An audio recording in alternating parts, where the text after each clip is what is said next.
2014년 3월 22일 금요일 사순절 특별기도의 33번째. 하나님, 귀한 금요일 저희들 저녁 기도회로 함께 모여 예배하게 하시니 감사합니다. 찬양할 때 찬양의 기름 부음이 넘쳐나게 하시고, 저희들 하나님 찬양할 때 어둠들 떠나게 하시고, 찬양할 때 질병들 파쇄되게 하시고, 좌절과 근심이 떠나가며 오늘도 주님께서 말씀을 통해서 이루하시고자 하는 귀한 진리들의 말씀들이 우리 삶의 능력으로 나타나게 하여 주옵소서. 좋으신 아버지 하나님, 오늘도 말씀들이 이곳에 부러지기를 원하고 하나님의 생명의 말씀이 이곳에서 흘러 강이 되게 하시고 기 넓은 바다가 되게 하시고 사랑하는 성도의 길이 되고 생명이 되고 진리가 되는 역사가 임하게 도와 주옵소서. 사랑하는 귀한 성도들 기도합니다. 간구하는 모든 기도마다 소원마다 우리 하나님께서 들으시고 응답하시고 축복하여 주옵소서. 두번 가정 일터 사업장들을 주님이 복되게 하시고 저들의 모든 간구하는 소원에 응답자 되어 주옵소서. 오늘도 밴드와 유튜브로 함께하고 있는 주의 종들, 주의 성도들을 주님이 축복하여 주시옵고 말씀의 은혜되는 귀하고 복된 시간 되도록 은혜 베풀어 주옵소서. 우리 주님 영광 홀로 받으심을 믿사옵고 예수 그리스도의 이름으로 축복하며 기도하옵나이다. 아멘. 주님의 손길을 주께 영광 돌리겠습니다.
할렐루야. 우리 주님께 영광, 영광, 영광, 영광 받으소서. 아멘. 사도 신경으로 신앙 고백합니다. 전능하사 천지를 만드신 하나님 아버지를 내가 믿사오며 그 위아들 우리 주 예수 그리스도를 믿사오니 이는 성령으로 임재하사 동정녀 마리아에게 나시고 본디오 빌라도에게 고난을 받으사 십자가에 못 박혀 죽으시고 장사한 지 사흘 만에 죽은 죄악 가운데서 다시 살아났으며 하늘에 오르사 전능하신 하나님 우편에 앉아 계시다가 저리로서 산 자와 죽은 자를 심판하러 오시리라. 성령을 믿사오며 거룩한 공예와 성도가 서로 교통하는 것과 죄를 사하여 주시는 것과 몸이 다시 사는 것과 영원히 사는 것을 믿사옵나이다.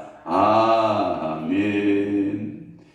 하나님의 말씀 묵독합니다. 요한계시록 9장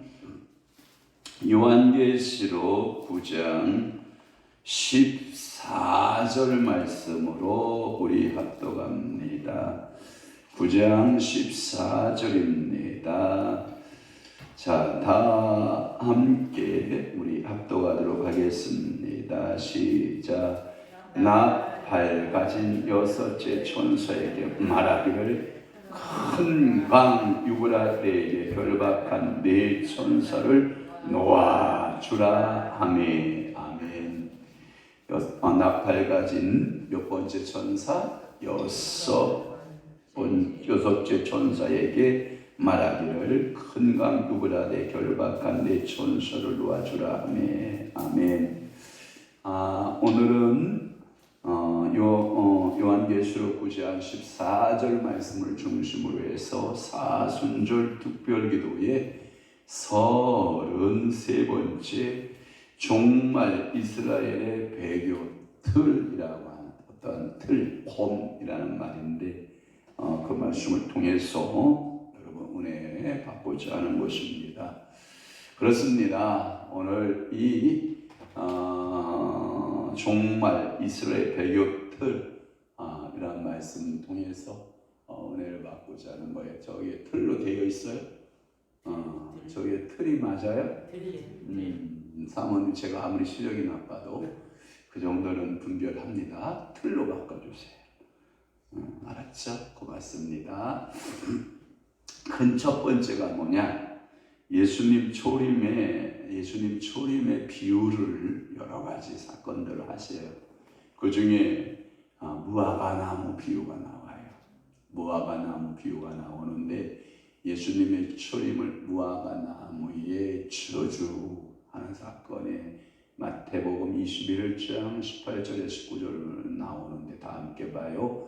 시작. 이른 아침에 성으로 들어오실 때에 시장하신지라. 길가에서 한 무화과 나무를 보시고 그리로 가서 잎사귀밖에 아무것도 찾지 못하고 나무에게 이르실 때 이제부터 영원토록 네가 열매를 맺지 못하리라 하시니 무화과 나무가 곧 말인지라.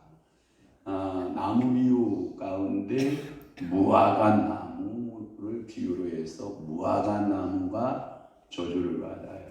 자유주의 신학자들이 이 예수님의 무화과 나무 저주 사건을 보고 예수님의 성격이 좀 괴팍하다 이렇게 해석하는 자유주의 신학자들이 있긴 해요. 왜 괴팍하냐? 여러분들이 잘 보시면 성경의 때를 잘 보시면 지금 무화과가 열 때일까요? 열지 않을 때일까요? 열지 않을 때예요.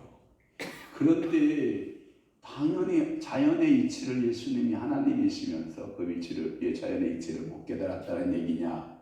그건 예수님의 성격이 고약함 때문이다. 괴팍한 성격 때문이다. 뭐 이렇게 해석하는 사람들이 있긴 한데 그건 너무나도 진보적이고 자유주의적인 해석인데 비유 상징 때문에 이 무화과 나무를 저주하는 거거든요. 예수님은 음식이 있었어요. 예수님만의 독특하게 음식이 뭐냐?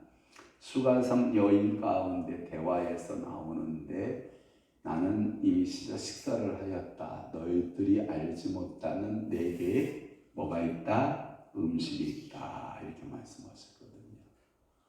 그래서 제 아들이 부랴부랴 동네에 가서 그 음식을 사서 예수님에게 가져오니까 예수님이 나에게 또 다른 식사가 있었다. 난 또 다른 식사를 하였다. 나는 배가 이제 부르다. 이런 표현을 쓰거든요.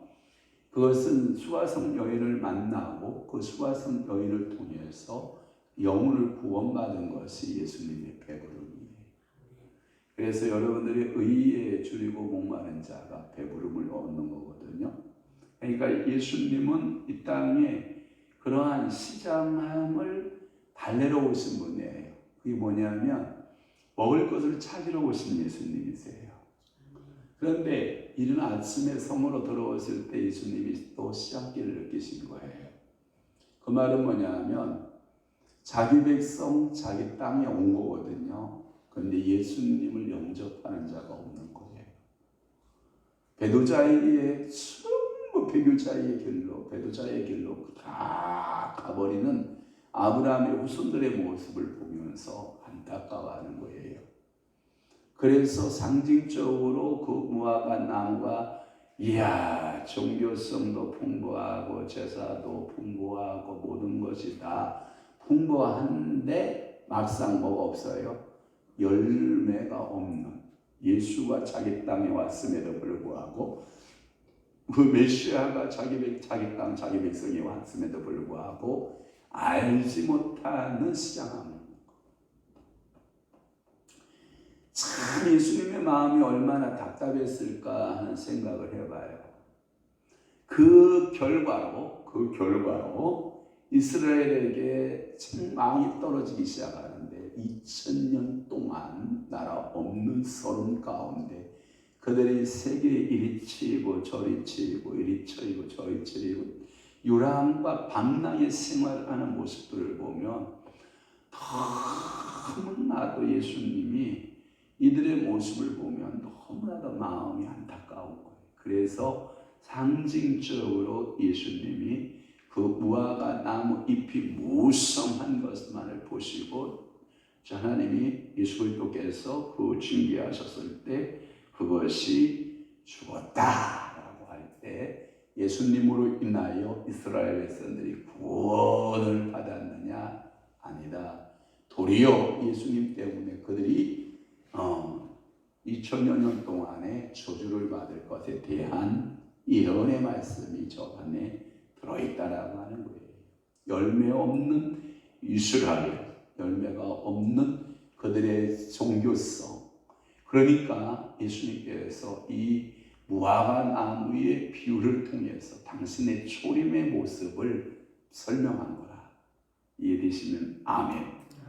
그래서 예수님의 초림을 무화과 나무 저주로 보고 있는 거예요. 또 하나 이 예수님의 초림 이후로 이 무화과 나무의 저주 사건을 보면 AD 70년에 드디어 예루살렘 성이 로마 장로 티토에 의해서 무너져요. 성경에 예수님께서 말씀하시기를 당신의 성전 위에 돌 하나에 돌도 남지 않는다. 여러분 기분 좋은 얘기, 칭찬 얘기 한마디 해줄게요. 어저께 우리 두 딸이 와서 예배를 참관이 아니라 예배하고 갔잖아요. 두 아이가 예배하고 돌아가서 저희 한 사람한테 한 말이 이야 우리 권사님들 집사님들 대단하다. 왜? 그 장시간의 설교를 다 소화해내고 있는 모습이 너무 존경스럽게. 여러분 힘을 가지세요. 용기를 가지세요. 가끔 뭐 깜빡 그럴 수도 있지만 그 말은 뭐냐면 은진아 잘 들어봐. 그게 뭐냐면 이게 영적으로 위장이 큰 거예요. 말씀을 먹는 그 위장이 커 있는 거예요. 또 하나 내공이 말씀 먹는 훈련이 내공이 되어 있어요. 우리의 속담에 이런 말 있죠. 고기도 어떤 사람이 먹어요? 먹어본 사람이 먹어요. 그렇구나. 술도 술꾼이 술 먹죠. 못 먹는 사람 못 먹는 거예요. 예배도 드려본 사람만 들어요. 설교도 들어본 사람만 들어요. 기도도 해본 사람이 합니다. 그러니까 이게 여러분들의 참 제가 보아도 저에게는 축복인데, 그런데 선사모 제가 초창기 때 설교 시간에 비하면 3분의 1밖에 안 돼요. 저 초창기 때 이게 제 에너지가 많을 때에는, 지금은 뭐 그렇게 하라면 진짜 못하겠어. 힘들어서 못할 것 같은데, 그때는 뭐 20대 후반인데 뭐 30도 안 됐는데 뭐 팔팔할 때니까 뭐 3시간 말씀 전한, 그래도 은혜가 됐습니다. 그래도 여러분 교회 부흥됐습니다. 지금 3시간씩 아마 설교하면 여기 몇 명 남아있을까? 제 1번 빠질 사람 노예서 빠질 거고, 기도시켰으면 제 1번 노예서 목사 빠질 거고, 노예서부터 빠질 것이고, 김유생 목사님 뭐라고 해야 시간 됐어요 그럴 것 같고 아무튼 그런데 이게요, 사실 이 AD 70년경에 이 노마장군 티토에 의해서 완전히 예루살렘이 멸망을 받아요. 그 멸망은 작은 첫 번째가 뭐냐면 완전한 멸망이에요. 다니엘서 9장 26절에 보면, 거기에 한번 다 함께 읽어봐요. 시작. 62일의 후에 기름 부음을 받은 자가 끊어져 없어질 것이며, 장차 한 왕의 백성이 와서 그 성읍과 성소를 무너뜨리려니와 그의 마지막 홍수에 휩쓸림과 될 것이며, 또 끝까지 전쟁이 있으리니 황폐할 것이 쫙쯤. 어쩌면 요 말씀이 그대로 됩니다. 다니엘서의 위대함이라고 하는 것은 여러분 요한계시록하고 역사에 마태복음에서 말하고 있는 이 역사, 제가 어제 또 얘기했잖아요. 다니엘서는 뿌리와 같고, 그 다음에 마태복음 뭐와 같고 줄기와 같고, 요한계시록 뭐와 같다? 열매와 같다. 야, 어쩌면 이 다니엘이, 그러니까 그가 다른 사람보다 지혜와 명철과 여러분 모든 면에서 뭐예요? 신의 아들의 방문한 거 10배나 더하는 지혜가 있어요. 축복합니다. 오늘 기도하고 사순절 기도회 때, 여러분 기도할 때 하나님이 선물을 주실 때 뭔 선물을 받기를 원하느냐? 주여, 세상 사람보다 내가 지혜를 몇 배나 10배를 더하소서. 아멘. 그래서 여러분들은 하나님의 종말의 때를 알고 마지막 때를 알고, 그래서 마지막 심판의 때를 여러분들이 알고 준비할 수 있는, 그러니까 다니엘이 완전한 멸망을 예언했던 것을 알 수 있습니다. 또 하나, 두 번째가 뭐냐면 토성을 쌓고 돌 하나에 남지 아니했다라고 하는 거예요. 그러니까 저기에 보면 43절부터 44절까지 한번 볼까요? 시작. 날이 이를지라 원수들이 토둔을 쌓고 너를 돌로 사면으로 가두고, 또 너와 및 그 가운데 있는 네 자식들을 땅에 메었으며 돌 하나도 그에 남기지 아니하리니 이는 네가 보살핌 받는 나를 알지 못함을 인함이니라 하십니다. 거기에 보면 토성이에요. 토둔을, 왜냐하면 여러분들이 이스라엘의 군사의 정신적 지주가 어디냐 하면 마사다예요. 사모님, 마사다를 좀 한번 사진 좀 올려주시면 좋겠네. 이 마사다가 최후의 항전지예요. 유대인들의 최후의 항전지, 로마의 항거에 싸울 때 최후의 항전지인데, 아무리 위쪽을 쓰고 그 마사다 정복을 힘써도요, 이길 방법이 없는 거예요. 그러니까 유대인들을, 그러니까 형제요, 부모요, 그리고 자녀들이잖아요. 그들을 노동을 동원시켜, 유대인들의 노동을 동원시켜가지고 마사다의 한 벽을 완전히 토둔을 쌓기 시작을 해요. 토둔을 쌓아서 마사다의 그 꼭대기까지 올라갈 수 있는 토둔을 쌓아서 그 마사다를 정복해요.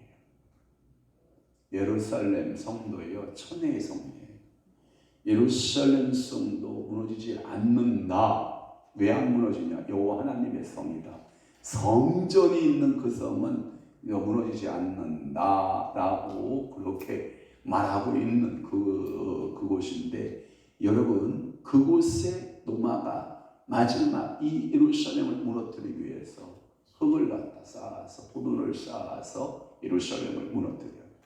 저게 마사다에서 보는, 사해바다 쪽에서 보는 마사다예요. 저 마사다 너머에 가면 저 반대쪽이에요. 저쪽은 어디냐면 사해바다 쪽에서 케이블카를 타고 마사다에 오르는 쪽이에요. 저쪽은. 우리는 성지 가서는 어떻게 우리가 갔냐면, 케이블카를 권사님들하고는 같이 케이블카 탔잖아요. 저희 때는 어떻게 갔냐면, 마사다 뒤쪽에 주차를 하고 뒤쪽에서 걸어서 올라가면서 마사다를 다 설명을 듣고, 그리고 케이블카 타고 내려와요.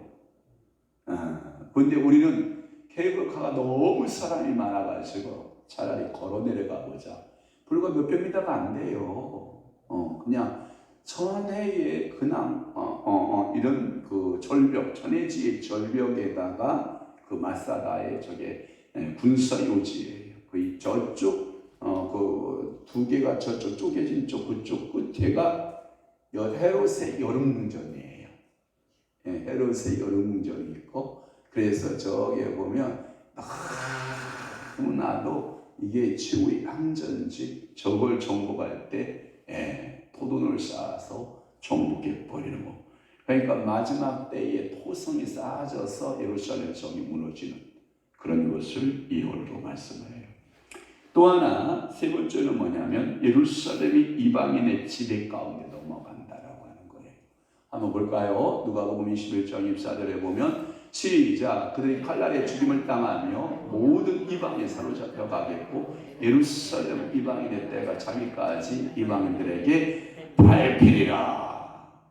지금 예루살렘 성, 사모님 다시 사진 또 올려주는데, 황금 동성을 좀 보시기를 바래요. 황금의 동성 예루살렘, 그 성에 감람산에서 본 그 성을 좀 사진을 올려주면, 예루살렘이 네 가지로 딱 갈라져 있어요.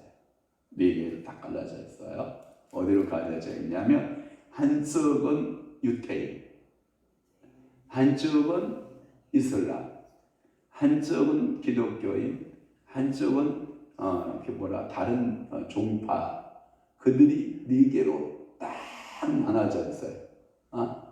그러니까 이 예언이 적중하는 거예요. 이방인들, 자 봐봐요. 지금 우리 성지순례 가잖아요. 자, 이방인들이 밟히는 거예요. 매번 밟히는 거야, 매번.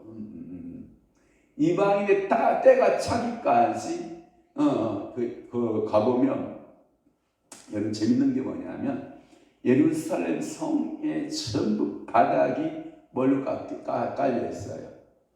여러분들 들어봤어요? 박석이라는 말 들어봤어요? 박석?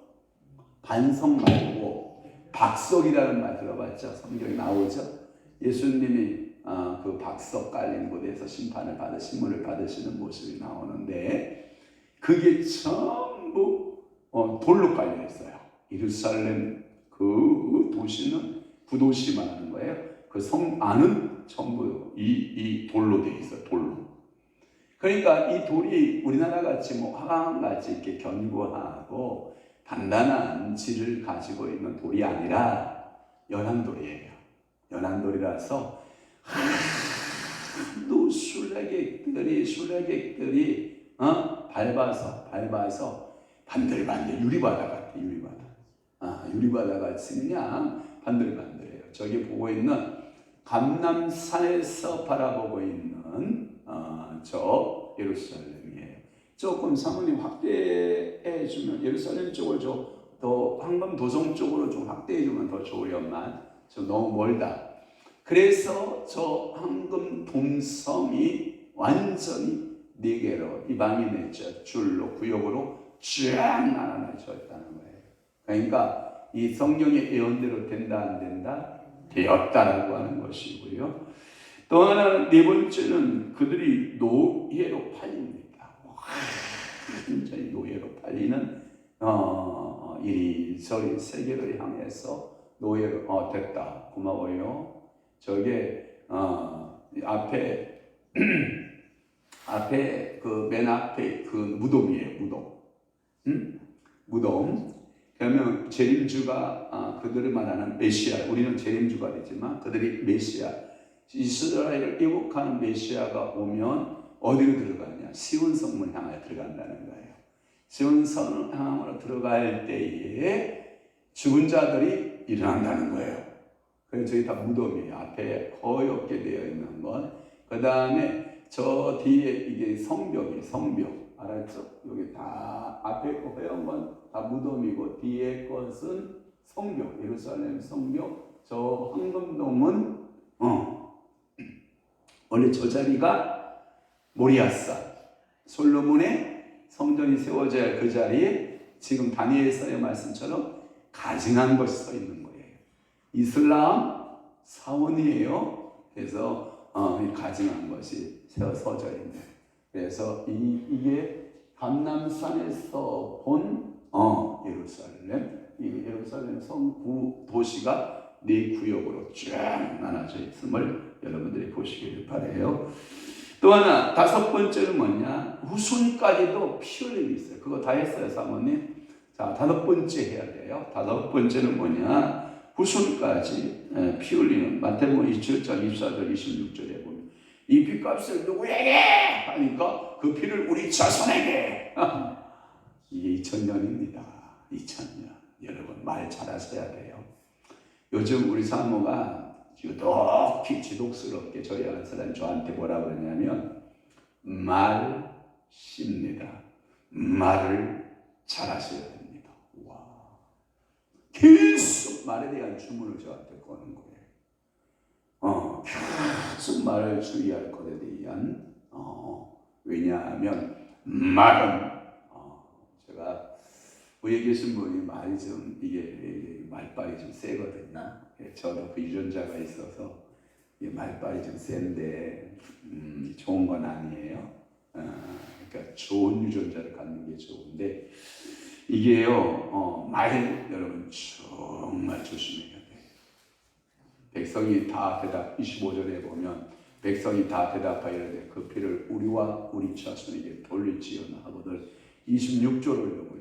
26절에 보면 그래서 이 바라바는 그들에게 놓아주고 예수는 지키지라고 십자가에 못 박히게 넘겨줍니다. 이게 참 무서운 겁니다. 자, 여러분 말에 예레미야처럼 택함 받은 언어가 된 입술이 되기를 바라고 이사야처럼 여러분들의 입이 택함 받는 입술이 되기를 축복합니다. 그러니까 여러분들의 말은 오늘도 기도로 심는 거예요. 오늘도 찬양으로 심고 기도로 심고 오늘도 여러분 성경 통독 안 한 분들은 얘기 좀 하시고 성경 통독 열심히 하셔야 되고 하셔야 돼요. 그러니까 열심히 내 언어로 심는 거예요. 하나님 나라에 위해서 여러분들 심어내시길 바랍니다. 또 하나 여섯 번째는 뭐냐면 자녀를 위해서는 울어라 라고 하는 말씀이에요. 28절에서 보면 여러분들이 자녀를 위해서 우는 자, 통곡하는 자가 되라. 예수님의 초림 때 그렇게 말씀하셨고 마지막으로 일곱 번째가 뭐냐면 이제 세계의 포로가 되고 마는 세계로 포로로 끌려가는 누가복음 저 신명기 말씀 저 올렸는데 신명기 28장부터 누가복음 21장 24절에 보면 이게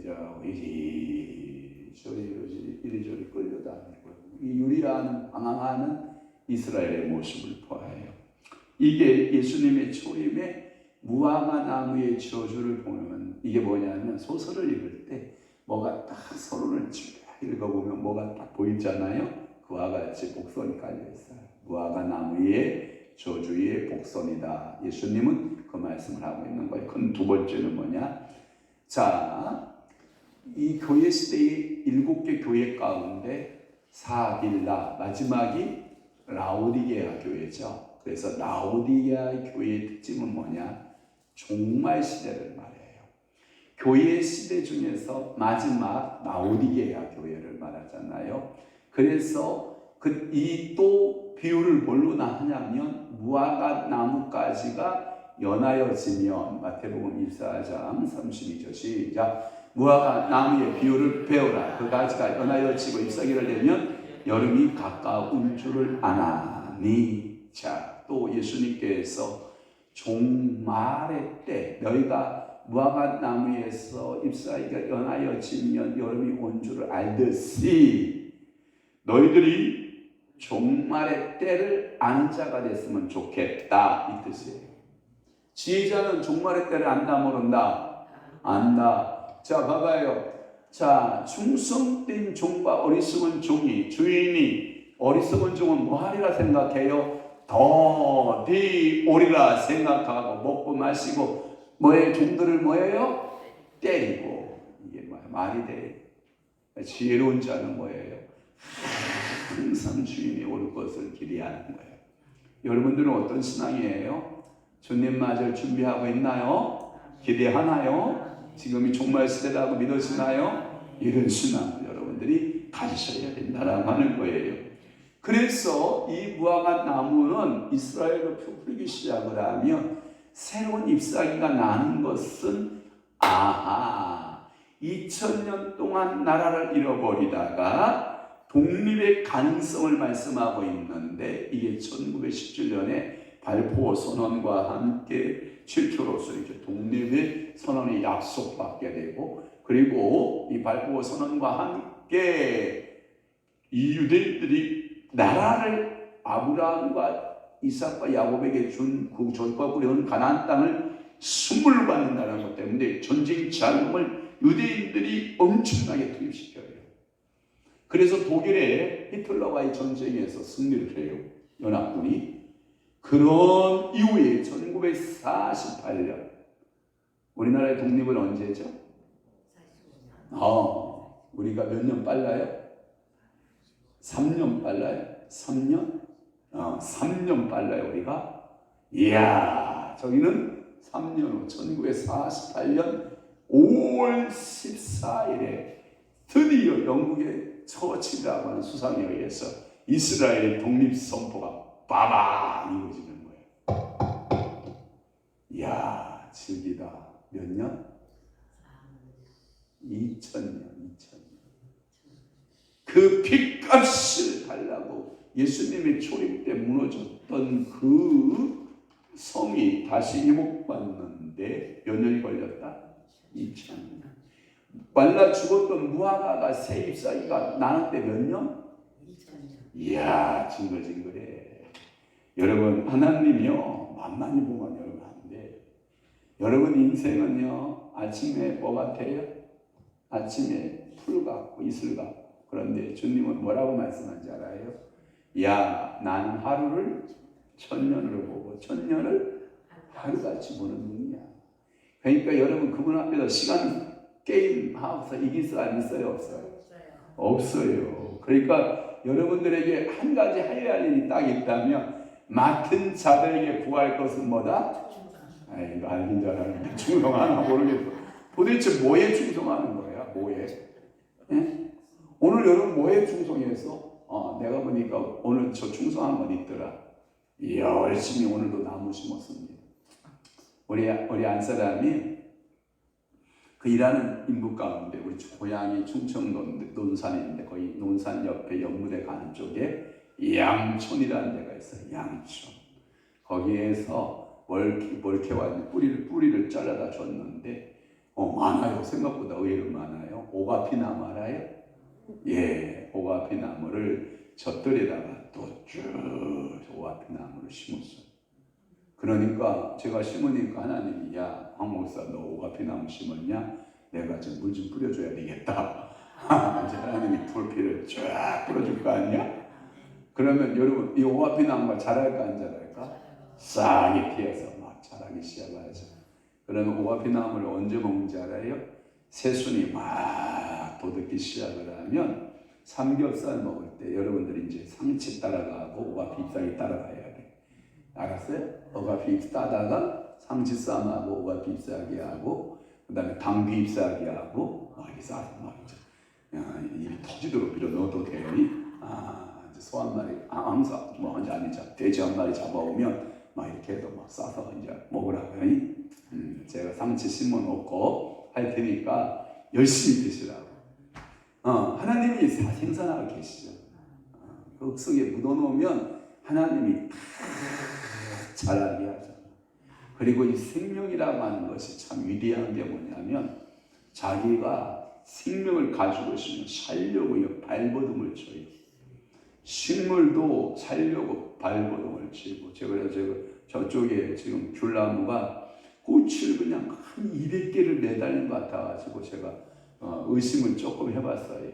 저렇게 200개를 매달면 정상이다 비정상이다? 비정상이다. 왜냐하면 저기 죽을 때 마지막 온통 힘을 다 쓰거든요. 왜? 열매를 맺어서 씨를 떨어뜨린 다음에 자기는 죽어야 되거든. 그래서 제가 저 새끼가 저 한꺼번에 저렇게 씨앗을 꽃을 많이 피우는지 모르겠다. 그래서 내가 의심스러워서 세심하게 관심을 갖고 물을 좀 놔주셨다고요. 그랬더니 꽃이 떨어지더라고. 야, 안 되겠다. 야, 이 너무 많이 피었다. 우리끼리 속아내자. 지네들끼리 지금 섞은 것 같아. 느낌에. 그런 거예요. 식물도요, 지혜로워요. 식물은 엄청나게 지혜로워요. 그러니까 이게 여러분들의 삶의 지혜가 필요해요. 아멘. 그러니까 큰 세 번째로 갈게요. 대환란. 아까는 대환란의 시작이라고 하면 종말 시대에 대환란의 시작이 종말 시대라고 하면 이제 세 번째가 대환란의 시작이에요. 그 시작이 뭐냐? 이제 싹이 보여요. 싹이. 시작은 뭐가 보여요? 싹. 무화과 나무의 싹이 보여요. 이 싹이 뭐냐? 드디어 이스라엘의 독립의 완성을 와요. 그 다음에 두 번째가 이스라엘이 독립 후에 강국이 돼요. 여러분 이스라엘이라는 나라를요, 여러분 무시하면 안 돼요. 제가 어느 친구가 연애를 했대.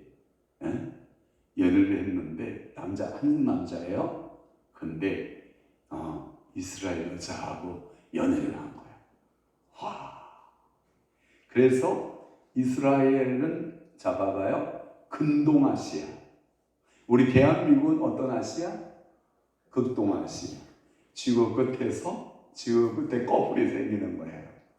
한국 남자의 이스라엘 여자. 이야, 좋은 조합 같죠? 아니에요?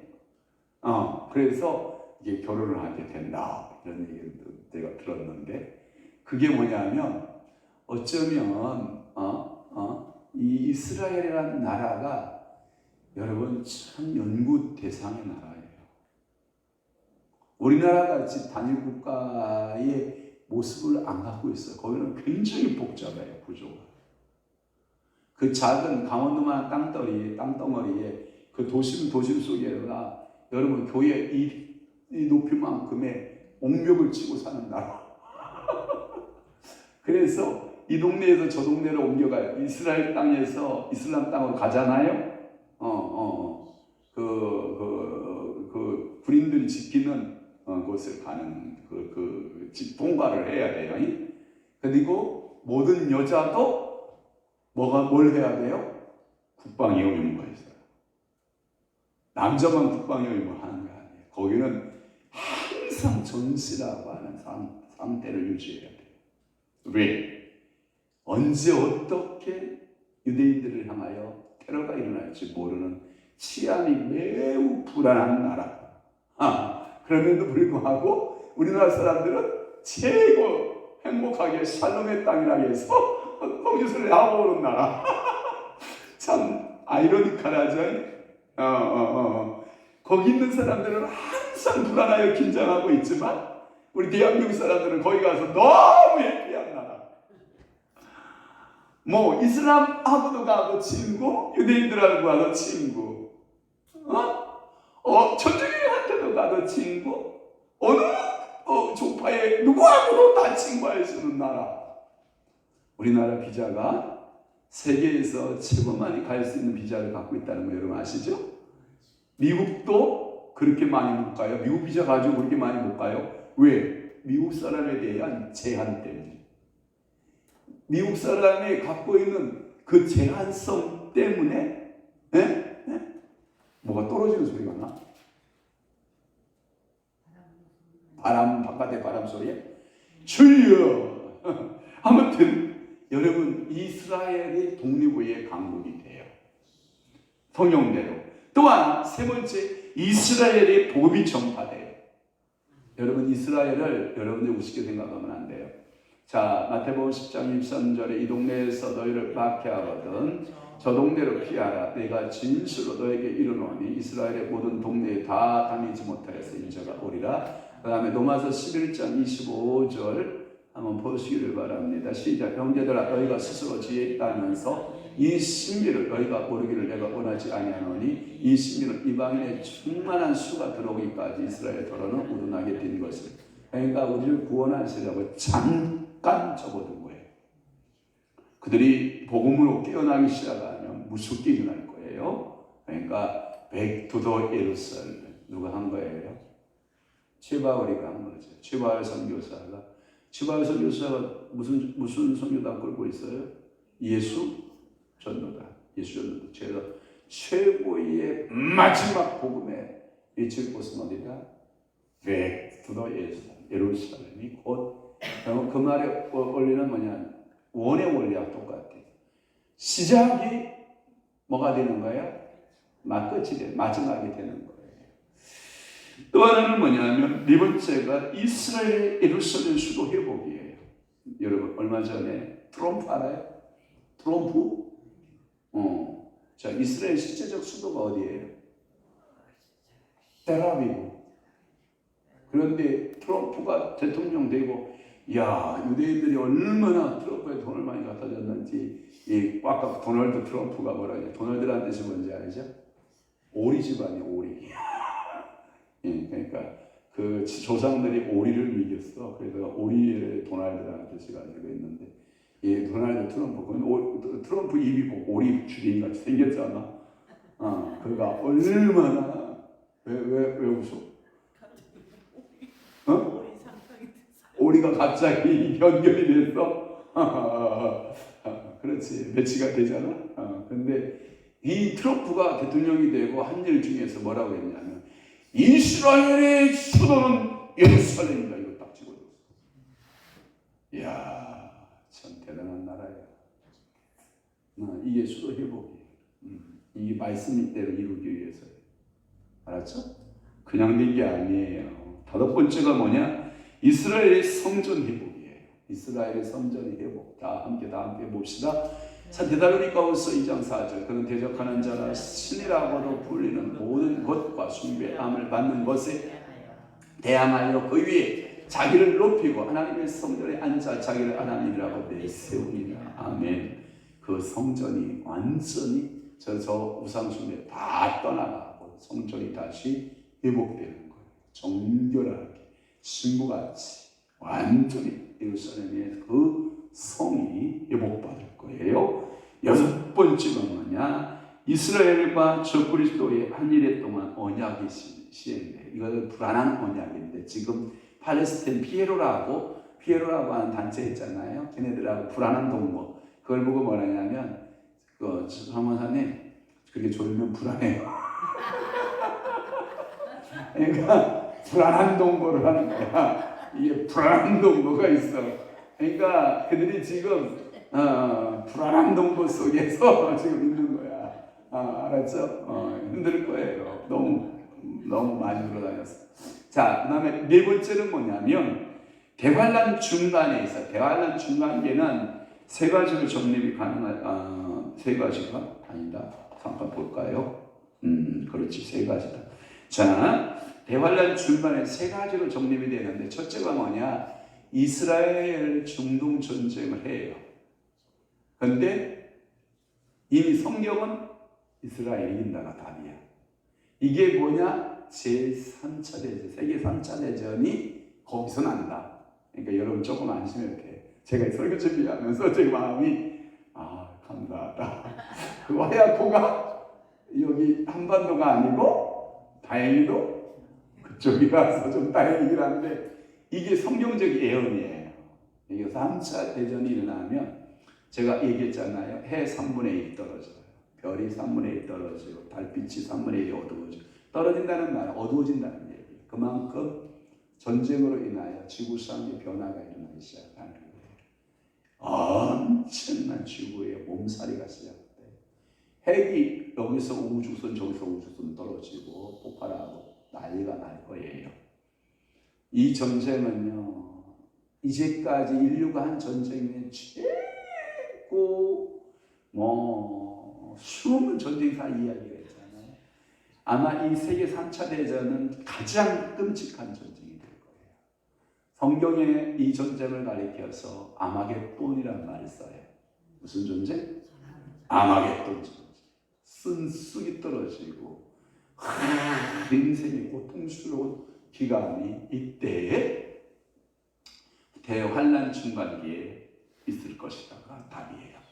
또 하나, 두 번째가 뭐냐면 가증한 적그리스도가 딱 나타나서 그 성전에 내가 그리스도다, 내가 기름부음받 이렇게 딱 나오는 거예요.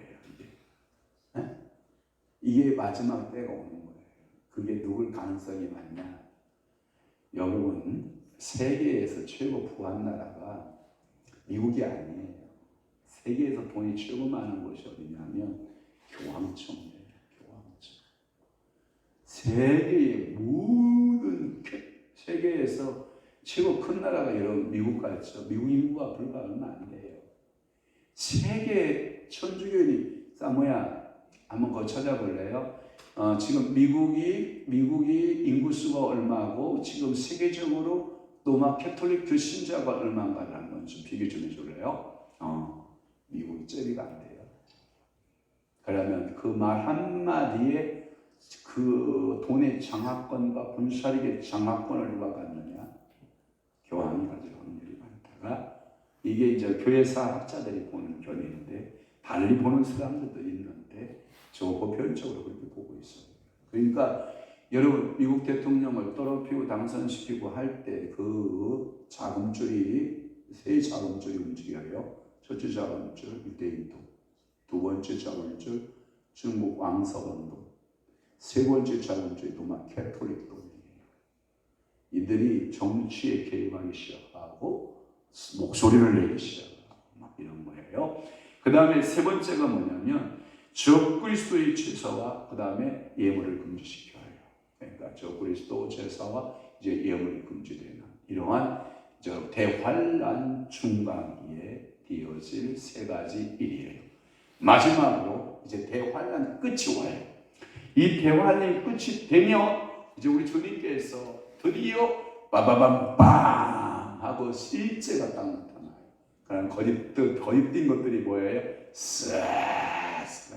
할렐루야.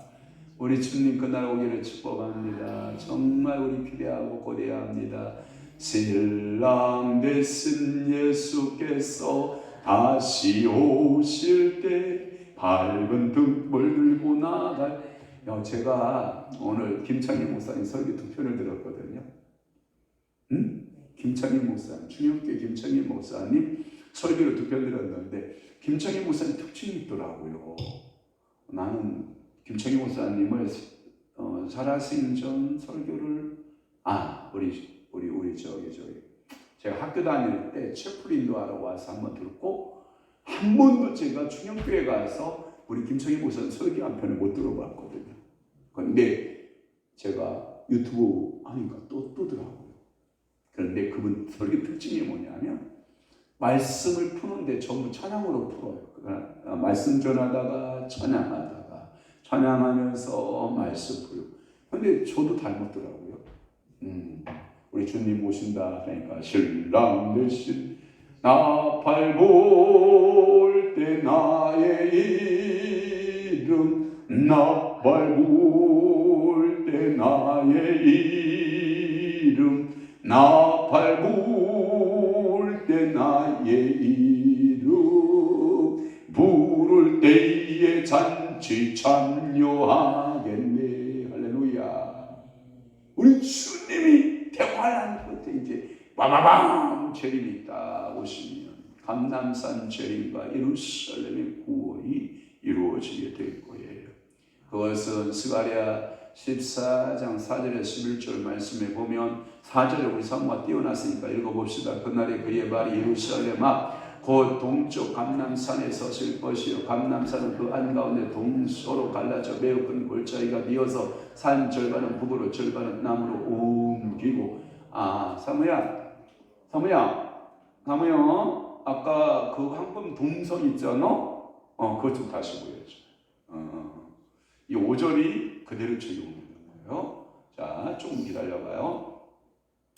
여기 동성이 보면 동쪽으로 감람산이 있고 저게 봐봐요. 여기 보면 지금 밑에 이게 성벽의 밑에가 이게 뭐냐면 기드론 스네야. 기드론 스네. 알았죠? 기드론 스네로서 이 저쪽 지금 감람산에서 본 동성이기 때문에 저 성전산이라고 그러고 예루살렘 성이라고도 하고 성전산과 이렇게 돼 있어요. 마주보고 있어요. 이렇게 마주보고 있는 그 성에 이제 회복이 일어나기 시작해요.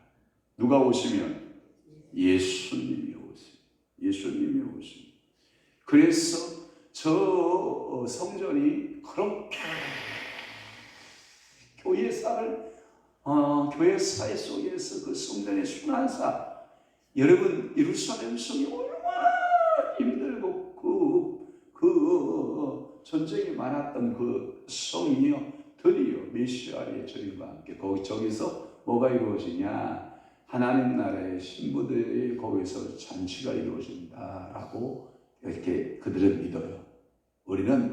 그러나 우리는 성경을 종합적으로 해석해 보면 동에서 서에서 뭐와 같이 번개의 번쩍임 같이 우리 주님을 온 지구상의 모든 죽어있는 자들이 먼저 그를 영접하게 될 것이고, 그리고 살아있는 자들이 그들은 부활체가 돼서 살아날 것이고, 살아있는 자는 무한체가 돼서 변화체가 돼서 우리 주님을 만날 거예요. 좋아요, 앉아. 이러다 아프면 안 돼요. 변화체 돼서 만나시다 하신 분이 자꾸 비실비실 대면 돼요. 저기 보면 저게 뭐냐, 우리 주님이 저렇게 재림하여 오시면 저 돌문이에요. 돌무덤이에요. 돌무덤. 이스라엘 백성들은 다 이렇게 돌무덤을 만들어요. 이게 감람산 그 기드론 골짜기의 돌무덤들이에요. 이들이 메시아가 오는 것을 제일 먼저 보고 저 돌무덤이 쫙 열려서 그 메시아를 본다. 그래서 요거 돌 하나에 그 권사님 얼마짜리죠? 1억?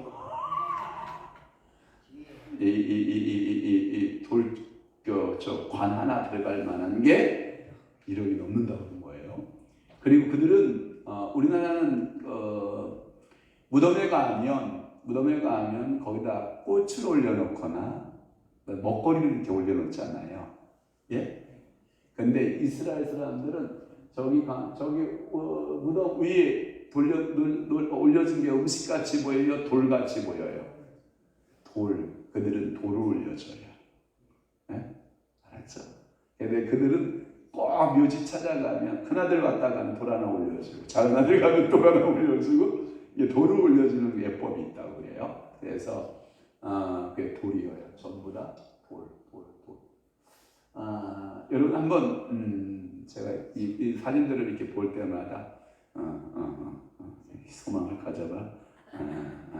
내가 노예서 목사님 있으면 5만원씩 1년 만나면 지금 성지순례가 가는데 이 김유세 목사님 제이고 김유세 목사님 제이고 그 내가 우리 교회에 있으면 5만원씩 1년 만나. 그럼 얼마예요? 60만원. 그럼 400만원짜리 내가 성지 보내줄게. 그러니까 하나하나 모르지. 김정혜는 나하고 10몇 년 있는데 그거 나하고 안 지키고 결국은 성지순례 못 갔어. 그러니까 그게 중요해. 마음이 중요해. 갔다 오면 성경이 달리 보여. 여러분 한번 해봐요. 그래서 꿈을 가져봐요. 여러분들도 아직 거 모아봐. 모으면 금방 모아져. 그러면 여러분 성지순례 나도 뭐한다? 간다 하고 가보면 가서 역사의 성소의 땅에 장원진아 자네들 신혼여행 어디로 가기로 했어? 이스라엘로 가.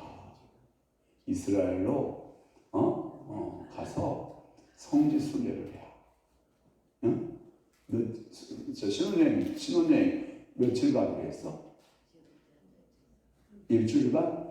일주일 조금 더 잡아달라고 그래. 더 잡고 조금 코스를 조금 길게 하고 해서 성지를 갔다 오면 정말 행복하다. 하나님은 그 성지로 가는 그 행복의 기쁨이 있어요. 그래서 나는 만약에 우리 두 딸이 시집 가서 신혼여행 간다 그러면 난 성지 보낼 것 같아.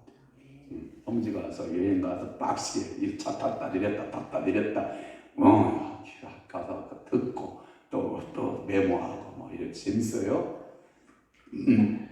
여러분들의 예수님의 초림부터 지금 예수님의 뭐까지? 재림까지. 그 전에는 반드시 뭐가 있다? 정말 이스라엘 배교의 틀이 들어있다는 거. 그것이 나무 비유로 무슨 나무를 비유로 말씀하셨다? 무화과나무. 그러니까 여러분들의 종말하면 종말의 나무, 예수님과 비교된 나무 뭐라고 생각하시면 돼요? 무화과나무. 그래서 이스라엘과 비교되는 나무, 무화과나무. 그래서 무화과나무를 생각하면 종말을 기억하고 무화과나무를 저주하셨던 이유가 뭐고 무화과나무가 연해진다는 의미가 무엇이고 무화과나무의 열매가 우리에게 무슨 상징이 있는가를 한번 여러분들이 기도하고 영적 깊이가 있는 성도 되시기를 축원합니다. 이 사순절은요 정말 축제예요, 여러분. 축제. 하나님 앞에 영광. 아멘. 자, 우리 영문자 위에서 축복 기도하겠습니다. 하나님, 저들의 간절한 소원, 간절한 기도에 응답자 주옵소서.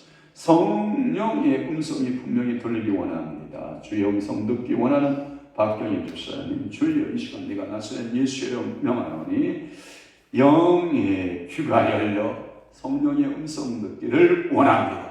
이 시간 사모하오니 은사는 사모하는 자에게 주신다고 분명히 약속했사오니 우리 사랑하는 박경희 집사님에게 성령 음성 듣기 하나님 은사가 열려지는 귀한 축복이 임하게 하옵소서. 성령의 음성에 민감하게 하소서. 저와 우리 사모 성님의 성리가 주님 앞에 예물 드리오니 주님 받으시고 저희의 가정 우리의 생각대로 살지 않고 성령의 음성에 따라 순종하고 교회도 성령 음성 듣고 행하고 믿음으로 살아내는 귀한 축복 임하게 하옵소서.